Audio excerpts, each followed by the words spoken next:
মা এখানে রঙ্গভূমি বেদির পর বসে আছে। মাকে যদি কোনো ভক্ত 28টা শনিবার দর্শন করতে পারে, তার জীবনে সমস্ত গ্রহদোষ কেটে যায়। কাল সর্পদোষ, মাঙ্গল দোষ, হাসি দোষ।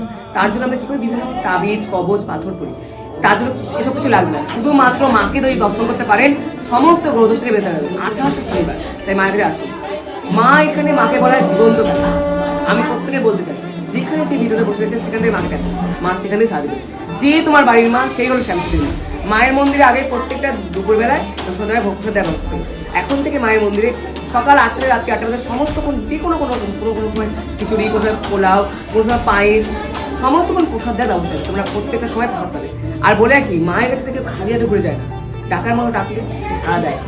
যে তোমার বাড়ির মা, সেই হলো শ্যামসুন্দরী। নিজের মাকে ভালোবাসে, তবেই শ্যামসুন্দরী মাকে ভালোবাসতে হবে। নিজের মধ্যে কোনো ভেদ নেই। আর মায়ের মুখের মধুহাসি দর্শন করতে হলে শ্যামসুন্দরী মাকে দর্শন করতে হবে। সবাই আসবে আবার। জয় মা শ্যামসুন্দরী।